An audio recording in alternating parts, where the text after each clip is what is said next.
Cloud Gurus, and welcome to this ACG project. For many businesses, system outages and downtime can result in massive revenue losses. So how can organizations reduce the risk of downtime? Well, the answer lies in breaking your system on purpose and injecting just a little bit of chaos in a controlled way so that you can identify weaknesses in your system and then fix them before they break when least expected. In this project, we're going to use AWS technologies like EC2, DynamoDB, and Cognito to build a simple website. You'll learn how to master Cognito and then use it to enable an application to read from a DynamoDB table. We're then going to install Gremlin on our EC2 instance and explore the ways that we can use chaos engineering techniques to simulate high CPU loads, cause system reboots, and create network black holes. Welcome to this project, and we'll get started by reviewing the architecture that we're going to be building so that you can see how everything is going to hang together before we go ahead and start building. And it's a really simple architecture running a website which generates a fact of the day. So we've got an EC2 instance, which is our web server. It's running HTTPD, and the web page is index.html, which contains some simple JavaScript code, which is going to query a DynamoDB table containing our facts, which will then be displayed on the web page. And in order to read the data in our table, we're going to need some authentication and authorization to do that. And the recommended way for web applications to access AWS resources is, of course, Cognito. So we'll create a Cognito identity pool and an identity access management role with read access permissions for DynamoDB. And we're going to specify this identity pool and the role in our application code. And this is going to allow our web application to securely access DynamoDB using Cognito credentials. So it's a pretty simple setup. And then the last thing we're going to do is install the Gremlin agent on our EC2 instance. And then we're going to register the instance with our free tier Gremlin account. And then once we've done that, we can unleash the chaos and use chaos engineering principles to start launching some attacks on our system and see how our system behaves and see if there are any modifications that we'd like to make to the system to enable it to handle a real world failure scenario in the way that we'd like. Now, there are a few prerequisites to beginning this project. First of all, you're going to need an AWS free tier account. You'll also need to download and configure the AWS CLI, and I'm going to walk you through that. And the last thing you'll need is to sign up for a Gremlin free tier account. And I'm going to show you how to do that as well. Now, we have some project resources which you're going to need to download to your local machine. So please download everything before you begin. And if you're happy with that, let's get started. So the first thing we're going to do is configure our AWS CLI. And as part of that, we're going to create a new identity access management user. And this new user is going to have administrator level privileges because this user is going to need permission to create Cognito resources. And you can only do that with administrator level permissions. And once we've created that user, we're going to configure the AWS command line interface using the credentials of this new user. So if you'd like to join me in the console, we'll get started. So here I am in the console, and I'm going to do everything in US East 1 North Virginia region. So I'd like you to also do everything in US East 1 so that we can stay in sync together. So the first thing I'm going to do is come to Security, Identity and Compliance and select Identity Access Management. Head to Users, Add User, and we'll give our user a name. I'm going to call it Chaos Admin. It's a pretty scary name for a user. And I'm going to give our Chaos Admin user programmatic access. Hit Next. I'm going to attach an existing policy directly and search for admin. Select Administrator Access. Hit Next. Review. And Create User. So that is our user created, and you've got this access key and secret access key. And it's these credentials that we're going to use when we configure our AWS command line interface. So that is what we're going to do next. Now, if you haven't configured the AWS command line interface before, I'm going to show you a website where you can download the CLI, and a link to this website is included in the resources for this project. And you've got a different set of instructions depending on which operating system you're running on your local machine. So if you don't already have the AWS CLI installed locally, then follow the instructions to install it. But I've got it installed already, so I'm going to show you the next step to configure the command line interface. So I'm on a terminal on my local machine, and I'm going to check that the AWS CLI is installed correctly by just running AWS -- version. So that's installed correctly. And now to configure it, I'm going to run AWS configure. Now, if you are already working with the CLI and you've already set up your profile and you don't want to overwrite your current settings, then at this stage you can create a named profile by using the -- profile switch and specifying the profile name that you want to use. And that will just allow you to configure your CLI with multiple credentials should you wish to do so. And I've included a link to the CLI documentation in case you would like to explore that option. But I'm going to assume that we are setting up the CLI for the very first time. So after you've run AWS configure, it's going to ask for the access key and the secret access key for the user we just created. So head back to the console, and we're going to grab the access key ID and copy that and paste that into our terminal window. It's now asking for the secret access key. So we'll grab that and paste that into our terminal window. For the default region name, we're going to be doing everything in US East 1. So we're going to change that to US East 1. And the default output is JSON. We'll just accept the default. So we've created our user and we've configured the AWS CLI. And the first thing we're going to do is build our DynamoDB table. And we're going to do that using the AWS command line interface. And I've already prepared the commands that we're going to run. So you can just copy and paste them from the text file included in the project resources.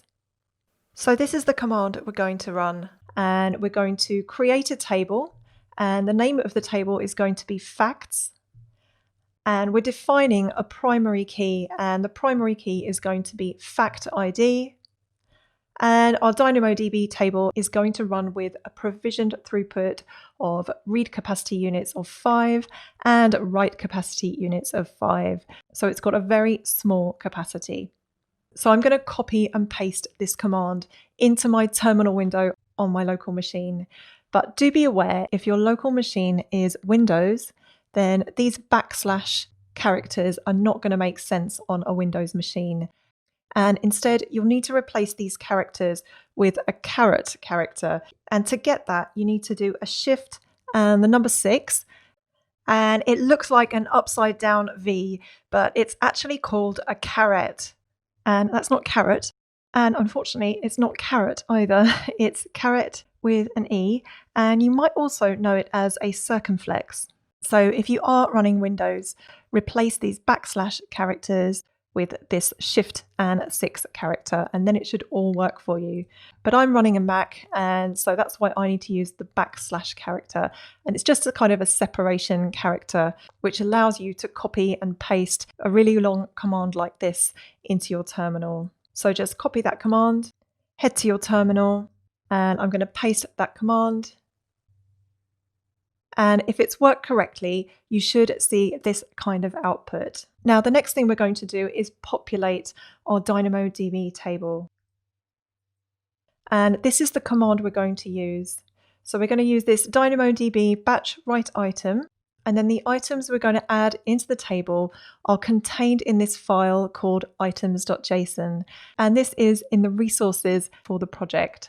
And you'll just need to make sure that that file is in the same directory that you're working in, so that when you run the command, it knows where to find that file. So I've got that file in here, and I'm just going to show it to you. And it just basically includes all the items that we're going to be adding into our DynamoDB table. So I'm just going to paste that command here. And if it's successful, you should see this message, which just means that none of the items were unprocessed. So if we head back to our console, we should be able to see our DynamoDB table has been created. So here I am in the console. I'm going to head to Services, scroll to Databases, select DynamoDB, make sure you're in the US East 1 North Virginia region, and select Tables, and there is our table. And if we head to the items, you'll see we've got 16 items in the table. And these are our facts of the day that are going to be displayed on our website. So that is our DynamoDB table created. And in step 2, we're going to create an EC2 instance and we're going to install HTTPD. So let's head back to the console and I'm going to come to Services, EC2, scroll down and find Launch Instance and just make sure we're in US East 1. Select Launch Instance. We're going to select the first one in the list, the Linux 2 AMI. We're going to stick with the T2 micro, hit Next. And we're going to stick to most of the defaults. And I'm going to scroll down to Advanced Details. And we're going to add a little Bootstrap script here to install HTTPD. And I've included this as a text file in the Resources section of the project. So you can just copy and paste it from the file. And basically all this does is, first of all, it tells the operating system to use the bash interpreter. It then does a system update. So it runs yum update -y. It then installs HTTPD. It starts HTTPD and it also enables it to start every time the system boots. And this little script is going to run the first time our EC2 instance is launched. So we're then going to hit Next. I'm going to add a tag. And my tag is going to be name.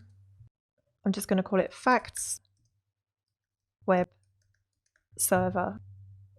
Hit Next. And by default, the launch wizard will give you a security group which enables SSH on port 22. But we're going to add another rule. Because this is going to be a web server, we need to enable HTTP on port 80. So I'm going to add that rule, hit Review and Launch, and Launch. And at this point, you can either select an existing key pair or create a new one. So I'm going to create a new pair. And I'm just going to call it NVKP for North Virginia. And then we download the key pair. And that should appear in your downloads directory. And at this point, we can hit Launch Instances. And it might just take a few minutes for your instance to launch, just because it's going through those steps of installing HTTPD and doing the yum update. So let's click on the instance ID and have a look at the progress. So mine has actually completed already. And there it is. It's our Facts web server. And we can check that everything happened correctly if we just grab the public IP address, open a new tab in our browser, and paste the IP. And if it's all worked correctly, you should see the Apache test page like this. So at this point, we've created our EC2 instance and we've configured Apache. And the next step in the process is to create our Cognito identity pool. And we're going to use the AWS command line to do that. And we've got a few commands that we need to run in order to create our identity pool. And I've included them in a text file. It's called cognitocommands.txt, and you'll find it in the resources for the project. So you can just copy and paste everything like me. Now this first command is going to create a new identity pool. And it's going to be called Dynamo Pool, and it's going to allow unauthenticated identities to access our DynamoDB table. So just copy that command. And if you are a Windows user, once again, you're going to need to use this character, the upside down V. So just use Shift and 6 instead of these / characters. So I'm just going to copy that, come back to my terminal window, paste the command, and hit enter. The next step we need to do is create an identity access management role, and that role is going to be called Cognito Dynamo Pool Unauth. So this is the role which our Cognito identity pool is going to assume, which is going to give it access to DynamoDB.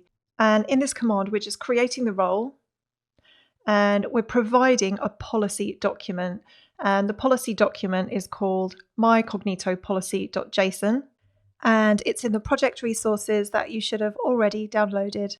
And that file needs to be located in your working directory or your working folder. So if I type ls here, this is my cognitopolicy.json. And if I just open that file, this is our policy. And there's actually one thing that we need to change in this policy file. We're going to need to update this identity with the identity pool ID from our previous command. So the identity pool ID was the output of your previous command. So just copy that. And I'm then going to edit my cognitopolicy.json and use whichever text editor you have on your local machine that you like to use. I just like to use Vi, but you use whatever you like. So I'm just adding in my Cognito identity pool ID into the file.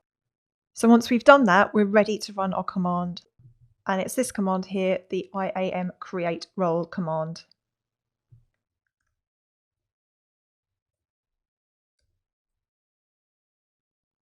So that is our role created. And the next step is to grant our role read access to DynamoDB. And we're going to do that by attaching a managed policy, which is the DynamoDB read-only access policy. So just grab that third command, copy that, clear my screen. And you don't actually get any output from this command, but there's a way to double check that it's worked. And we're just going to use this AWS IAM get role command to double check that our role has been set up correctly. And if it's all worked, this is how it should look. So in the next command, we're going to add our role to the Cognito identity pool. And for this command, we're going to need to replace the pool ID with our own pool ID. And we need to use the role ARN from the previous step. So first of all, I'm going to find my identity pool ID. So if I come back to the terminal window, this is the identity pool ID. So I'm just going to copy that and then replace your identity pool ID in the command. And then the next thing we need is the ARN for our role. So come back to the terminal. And this is the ARN for our role. So just copy that, replace that section of the command. And then we can copy everything. And you might need to type the letter Q to quit from this command. I'm just going to clear my screen and paste. And we can double check that everything worked just by using this command. Provide our identity pool ID and hit enter. So basically we've associated our IAM role allowing access to the DynamoDB table with our Cognito identity pool ID. And in the last step with configuring Cognito, we can now specify the Cognito credentials in our application, so within our index.html. So I'm just going to update this section of code which we're going to be adding in. First of all, we need to provide our identity pool ID. And then the second thing we need to do is provide our role ARN. Just make that correct. So this is the code that we're going to be adding into our index.html on our EC2 instance. So let's just recap on where we are. So we've created our Cognito identity pool, and we've created our identity access management role and associated that with our Cognito identity pool. And then the next thing we need to do is configure the index.html on our EC2 instance. And for that, we're going to need to log into our EC2 instance. So head back to the AWS console. Make sure your EC2 instance is selected. And I'm going to connect to my EC2 instance using this button here. So hit connect.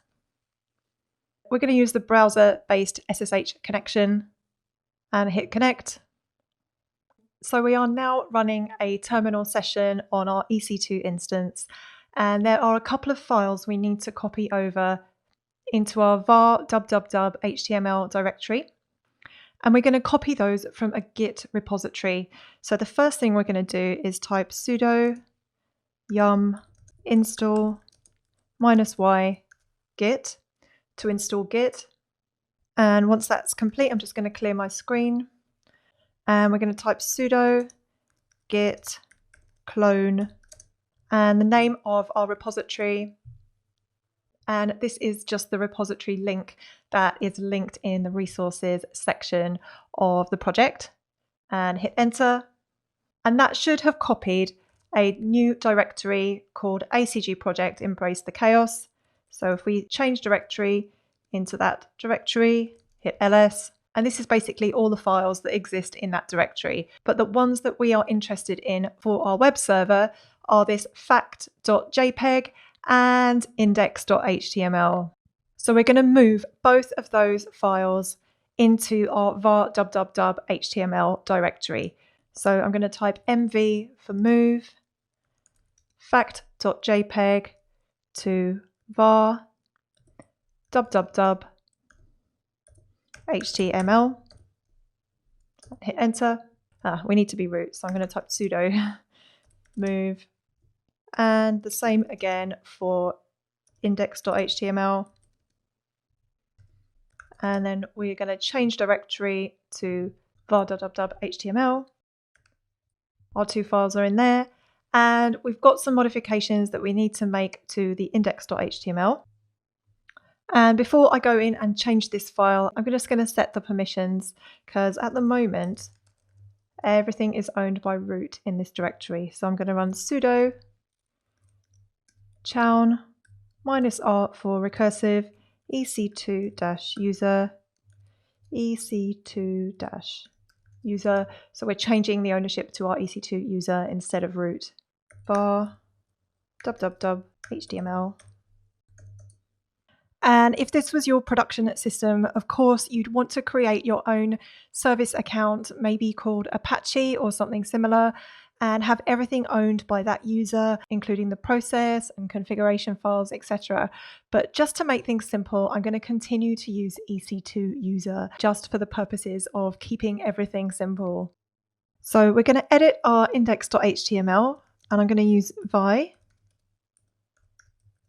And if you don't like using vi, of course, you can use nano instead. But I've included a link to a really good cheat sheet for vi, and I'm also going to talk you through all the commands I use. So if you press the escape key and then the letter J, it will move your cursor down the screen. And we're going to get to this section where it says AWS config, and this is the section that we need to update. So we need to update our identity pool ID and the role ARN as well. So if you press escape and the letter L, you can scroll across until you hit this section, and then we're going to press escape and the letter X to delete everything here.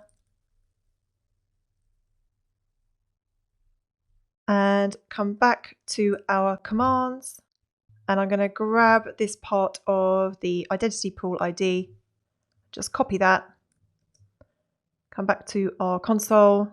I'm going to hit escape and I for insert, then Control V, then escape and J, escape H to move left.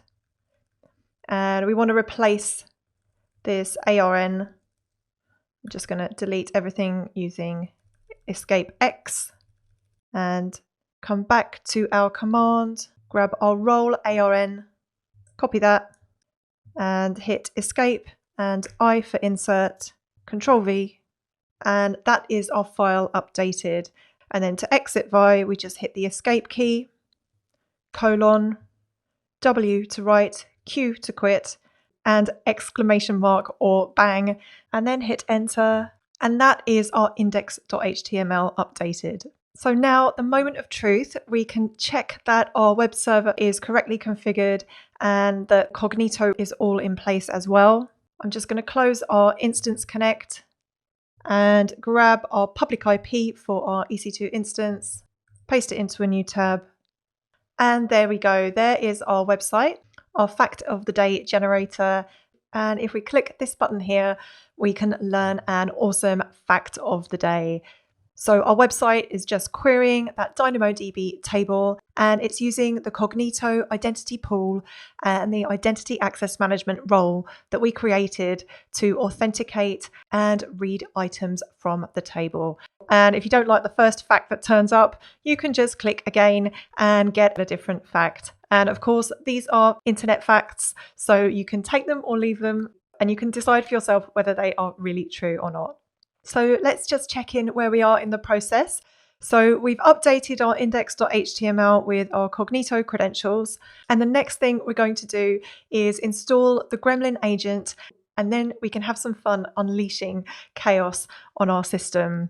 So the first thing we're going to do is create a Gremlin free tier account. And to do that, I'm going to head to gremlin.com/acloudguru. And we're going to sign up for a free account. And if you would like someone from Gremlin to contact you and schedule a demo, you can check this box here. I'm just going to sign up, and they will send an activation link to your email address. So you'll see an activation email like this. So you can go in and create your password. So once you've created your free tier account, we're going to come back to our EC2 instance. And we need to connect onto our EC2 instance again. So hit connect. We're going to use the browser-based SSH connection. And we've got a couple of commands that we need to run. First of all, we've got a dependency that we need to install, which is iprootec, which is a traffic control package which Gremlin uses. And all of these Gremlin commands are in a text file in the resources for this project. So I'm just going to copy that command. Come back to our console window and install that. Then we're going to download the Gremlin repo. So just copy this command, and that will download the latest version of Gremlin. So this is the Gremlin agent we're going to install on our EC2 instance. The last thing we need to do is actually install the packages, and all of these commands, of course, they are in the resources for the project. And then the last thing we do is Gremlin init, and that will start the Gremlin daemon. Now, the first thing it's going to ask us for is our team ID, and we need to get this from our Gremlin console. So if you head to your Gremlin dashboard, and we need to find our team ID. So if you come to this icon here, select that, click on Manage Teams, select your team, and you want to go to Configuration. Here's your team ID, so you want to copy that, come to your EC2 instance and paste the team ID. The next thing it's going to ask you for is the team secret. So come back to your Gremlin console, and we're going to hit Reset, Continue, and here is our new secret key. So we're going to copy that, come back to our EC2 instance, press Ctrl+V, and it will not display the secret on the screen. So after you've pressed Ctrl+V once, just hit Enter. So that is our Gremlin agent configured. And if we head back to the Gremlin console, go to Attacks, New Attack, there's a couple of demo hosts that they include that you can actually run attacks on their own demo hosts. But if you scroll down, you should find your own EC2 instance. And there it is. That's our little EC2 instance. So we can actually go in and start to run attacks on our EC2 instance. So if we click on Choose a Gremlin, these are the kind of attacks we can run against our instance. And there are 3 different categories of attacks. So we've got resource-based attacks, which impact your system resources, so CPU, disk, or memory.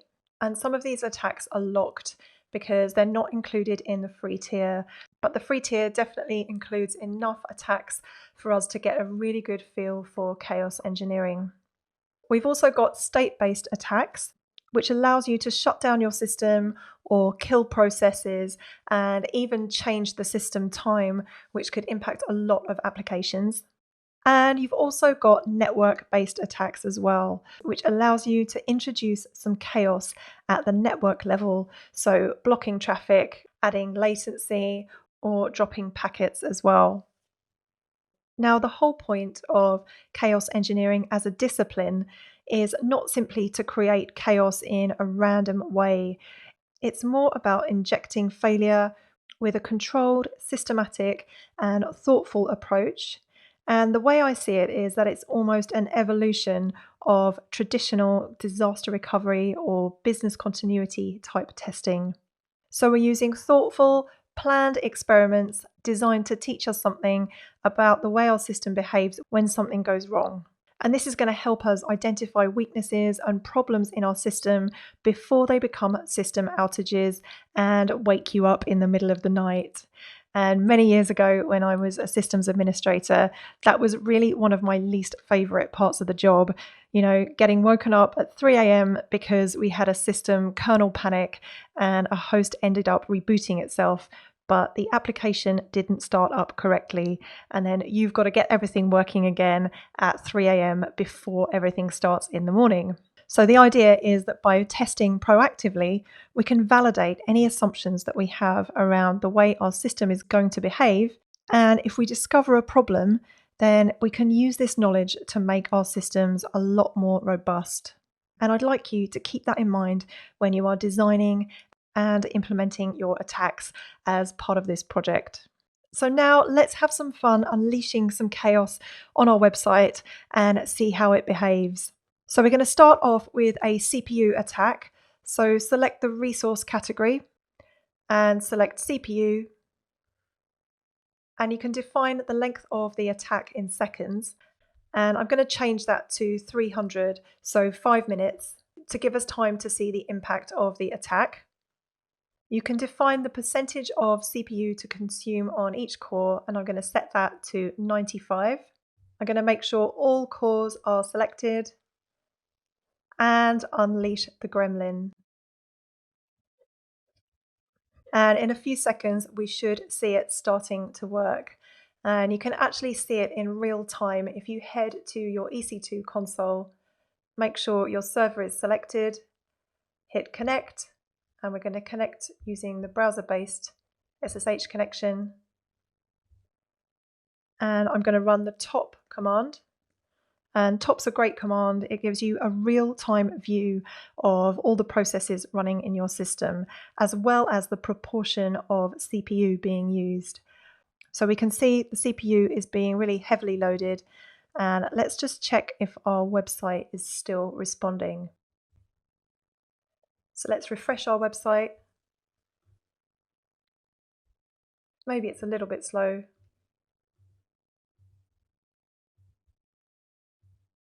But it looks fine to me. So it's running pretty well considering the CPU is at 95% utilization. Now, this is a really cool attack to run because it can help you to determine what is the most appropriate threshold for receiving alerts and notifications about high CPU activity. And you could also use it to drive auto-scaling decisions as well. So to determine at what point does our system stop responding. So at what point should we scale out and add another web server so we avoid our customers being impacted. So that is the CPU attack. And the second attack that I want to show you is the shutdown attack. So if we head back to attacks, hit new attack, select our host, choose a gremlin, and make sure the state category is selected.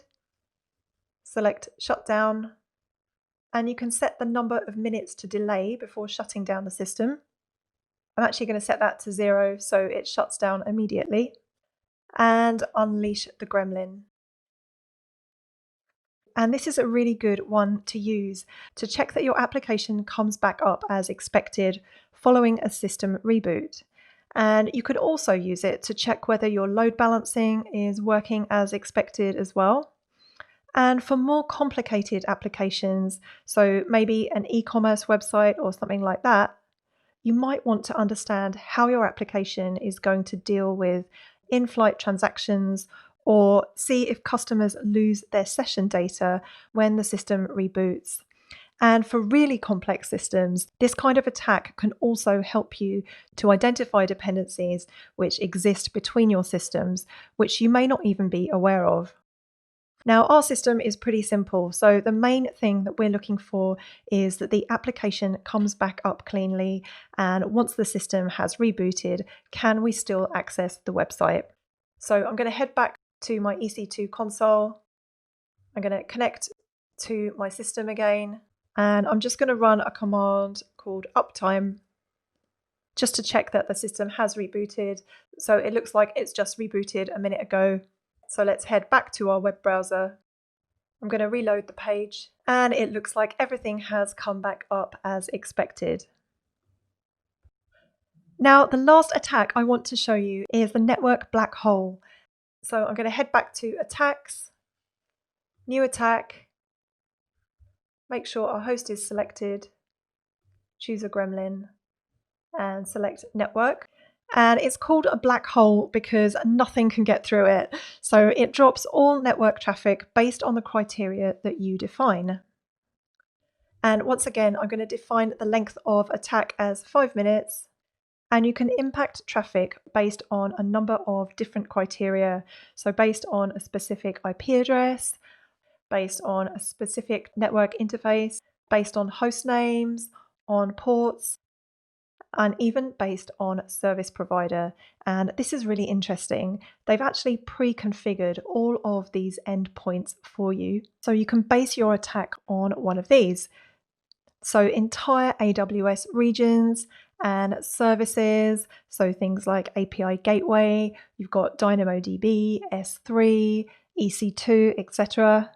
So imagine if you had a whole very complex architecture consisting of many different AWS services. So you've got lots of different dependencies on these services. Well, you can simulate the loss of an AWS region or service using this kind of attack. Now, even though we're using DynamoDB in our architecture, the API calls into DynamoDB itself are actually being made from our browser window. So they're coming from the JavaScript, which we're running in our browser, and they're not coming from the EC2 instance itself. So we can run an attack to block the traffic between our instance and DynamoDB, but I'm expecting this is not going to affect our website. But let's give it a try anyway, and hopefully everything should still work. So make sure you've selected DynamoDB US East 1 for service provider and unleash the gremlin. And I'm just going to wait until it's actually running the attack, and it shows it's running here. So let's head to our web page. I'm going to refresh and see if it still works. And it's all still working as expected. But if we were running API calls on our EC2 instance and we simulate a failure like this, then we can then use the results to determine how do we want our system to behave. So how do we want it to handle the error? What sort of error message would we want to give back to our customers if the database was not responding? So that is Gremlin, and I really hope you've enjoyed launching a few attacks and thinking about ways that you can apply chaos engineering principles to discover weaknesses and learn about the way a system behaves, and then use that information to increase the resilience in your AWS architectures. And I hope you'd agree that chaos engineering can be a really powerful tool, especially when dealing with very large or very complex systems, where sometimes it can be really tricky to keep track of those dependencies, and you might not even be aware that they exist until you find out the hard way when something goes wrong in the middle of the night. And hopefully by using chaos engineering principles and being proactive about failure, that is something that we can all avoid. So I really hope that you've enjoyed playing around with DynamoDB, EC2, Cognito, and Gremlin as well. If you have any questions, please do let me know. And finally, please remember to delete everything that we've created today. So you'll need to go in and delete your DynamoDB table, shut down and terminate your EC2 instance, and delete the Cognito user pool and your identity access management user and role if you no longer need them, because we don't want you to incur any unnecessary cost. Well, congratulations, Cloud Gurus. You've reached the end of this project. You've built a website using EC2, created a DynamoDB table, configured Cognito, you've used the AWS command line interface, and some of you have even got your hands dirty using the Vi editor. And you've also learned just how easy it is to get started with chaos engineering and how much fun it can be to run attacks and try to break your system in a controlled way. Thank you for taking the time to complete this ACG project with me. If you have any questions, please do let me know.